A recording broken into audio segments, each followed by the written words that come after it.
to Markets Today with me, Gaurav Kashyap, your market strategist. We've seen the currency markets open this week trading in similar fashion to Friday's closing. The Euro USD continued its consolidation above 1.1750 levels. The GBP USD was trading in a similar range to Friday between 128.50 and 129, and the Aussie dollar continued building on its gains with 0.7950 levels very much in sight today. In the commodity segment, crude oil was trading slightly lower after a stellar Friday in which the West Texas intermediary contract gained more than 3.7% on the day. After hitting a 9-month high at 1300 levels, gold closed slightly lower on Friday but was parrying some of those losses in early European trading today. At the time of this recording, the precious metal was a couple of bucks under 1290 levels, and all eyes will be on its reapproach to that 9-month high of 1300 levels. Gold has been on a strong run over the past 2 months, a period in which it has gained more than 3.9% amidst deteriorating risk sentiments. In the immediate short term, we find support at the daily Ichimoku Tenkan-san level of 1280 with upsides capped at 1300. Naturally, there's been a fresh surge of gold buying last week.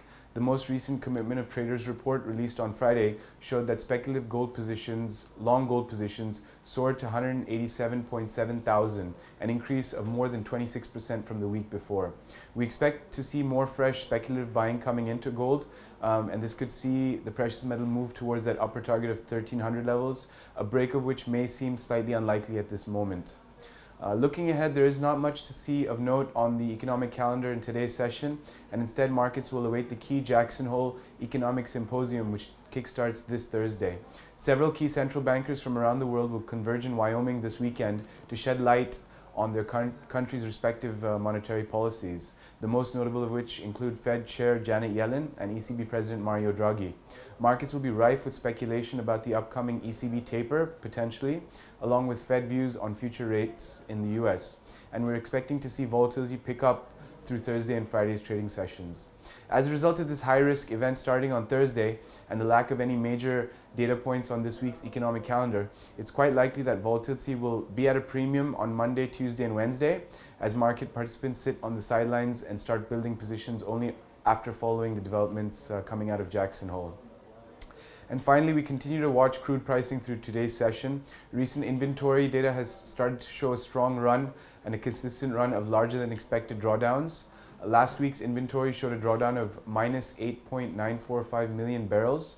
This was well above the expected drawdown of minus 3 million barrels. Most of Friday's upside moves as a result were because of these after effects following these large drawdowns in inventories.